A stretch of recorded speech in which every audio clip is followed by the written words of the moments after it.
me tonight. It's great to be in Fort Collins. You know, every time I come to Fort Collins, having gone to college here, having gone to football games dating back all the way to the Leon Fuller days and watching the team through Earl Bruce and then Sonny Lubick and of course through today, I realized at some point, and I'm sure many of you have had this same realization, that at some point you become your parents. I was driving on college as we're in town today, and I leaned over to the team that was with me in the car, and I said, you know, Fort Collins used to end right here. And it was the same conversation I think my parents would have with me when we were growing up, and we'd go by Drake and we'd go by the Moot House, and they'd say, you know, Fort Collins used to end right here. So it's pretty incredible and pretty disheartening when you realize, yes, you've become the people that you promised you would never become. But it's great to be here tonight and to celebrate the incredible successes that you in Fort Collins, Northern Colorado have had. I talk and brag about the work that you do to everyone that comes into the office, from the incredible work in technology, in telecom, to the advances you're making in energy. I talk about the innovation and the science and the success of Colorado State University. It's really phenomenal to see some of the nation's largest, fastest growing cities occur right here in Northern Colorado. And as David mentioned, we do have 2 or 3 of the fastest growing cities in America. When you look over at Greeley and Weld County, when you look at Fort Collins, when you look at Loveland, and you see the incredible growth that they have seen, and yet we have a highway system, I-25, that looks very similar to what it looked like in the 1960s. Yep. When I was at Colorado State University, every Tuesday and Thursday in my junior year, when Dr. Strayer, with Dr. Strayer, professor of political science, we would go down and intern at the Capitol. And we would make the commute from Denver, from Fort Collins to Denver, Denver to back to Fort Collins every Tuesday and Thursday. And the road, with the exception of a few stretches, looks very similar to the road did when we were making that trip. Back when I was in college, which is, as I give away with my gray hair, a much longer time ago than I want to admit. And so we have to make sure that we are focusing on a transportation plan that works for Colorado, that works for this country, because one thing that we know could stifle innovation, could stifle job growth, and that's the constriction placed on us by transportation funds at the federal level and the inability to grow along with the incredible growth that you have seen. And so over the past several years, I was excited to work with your Chamber of Commerce, the Fix I-25 group, county commissioners, city council members, a broad coalition of business leaders who were invested in their community, who said, you know what, we're not going to just wait for the next time. We're going to stand up now and make sure that we fight for the resources that we need to help grow our transportation system, to help grow our communities. As a result, we passed for the very first time in over 18 years a bipartisan highway bill that includes funding mechanisms that will help and benefit the expansion of I-25 North. It couldn't have happened, though, without the people of this room. And I want to thank you, David, for your incredible leadership, and the commissioners and leaders who are here in this room for being a part of this effort to make it happen. I'll never forget the way this bill was going forward. It was over the past several decades, over a decade plus, the highway bill has been extended or reauthorized for short-term increments, 6 months, 8 months, 18 months, but never a long-term bill. And we were getting very close to language that the House was going to agree with in the Senate, but the Colorado Department of Transportation had a problem with the bill. It wasn't good because it ended programs like the TIFIA program, which has helped finance so many incredible projects across the state of Colorado. And so when they're going through and counting votes and saying, hey, can we get your support on the highway bill? I told the whip in the Senate that no, I'm going to vote against it. And so I get a phone call one evening from John Cornyn, the majority whip of the U.S. Senate. And it's never good when the whip calls you. You know you're in trouble. And he said, hey, I need your vote on the highway bill. And I'm sorry. I said, I'm sorry, I can't vote for it. The Colorado Department of Transportation is opposed to this bill because it doesn't meet our needs. And he didn't really fight back. He hung up, and I thought, boy, he didn't fight back. I'm really in trouble. I know who the next call is from. And sure enough, the next phone call came from the Majority Leader, Mitch McConnell, who says, Cory, I need your vote. And I said, I'm sorry, Mr. Leader, but I can't vote for this bill because it's not good for Colorado. It doesn't represent what we need through the Colorado Department of Transportation and the work that we're trying to do in a state that's seen incredible growth.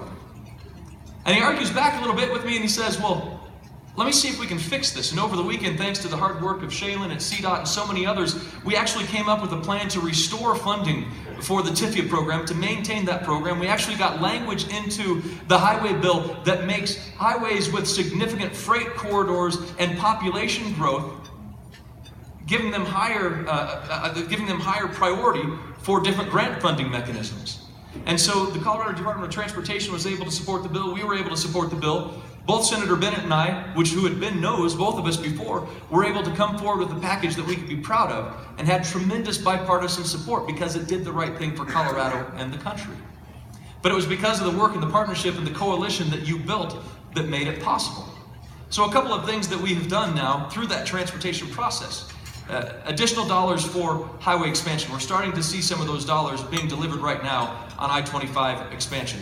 We're starting to see the very first grant processes work through that have priorities given to places with high population growth, because for far too long, when it came to transportation dollars, we saw the coasts, New York and California, or the urban centers of Detroit and Chicago get more than their fair share. While they're losing population in some cases, we're gaining population.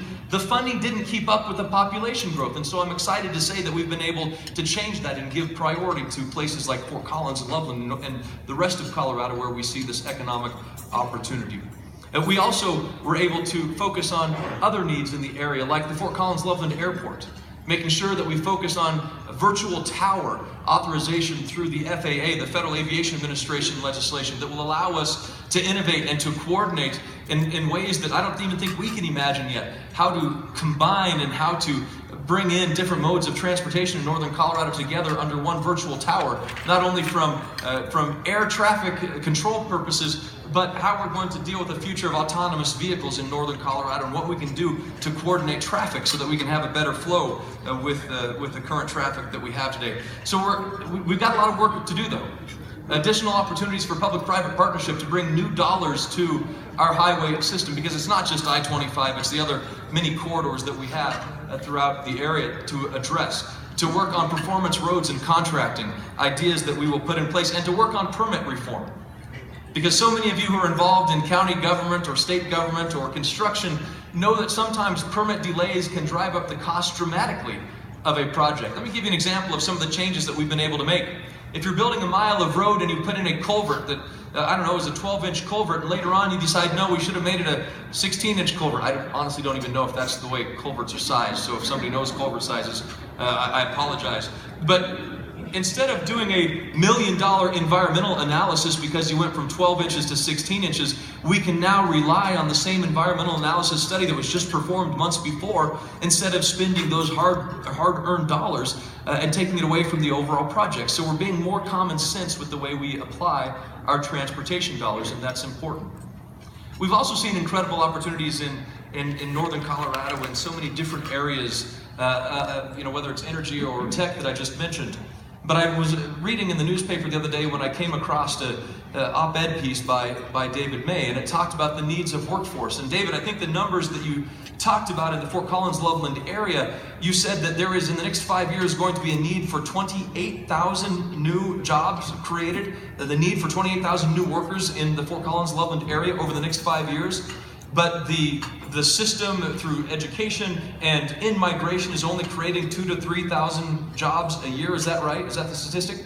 And so we know we have a skills shortage, a gap, a workforce gap in northern Colorado. And so we're working on ways to address that as well. During the debate last year on the education bill, we passed for the first time in over a decade a major reform, bipartisan reform to our education system. We were able to include a number of provisions in there that will help benefit education, but one of the provisions that we're now working for an education for workforce purposes is a bill that would allow a local workforce area that identifies a skills gap or a workforce shortage in that area to access Title III funding education dollars to put toward workforce training. And the idea being that how do we make sure that we have this pipeline of workers who can meet the needs of the area.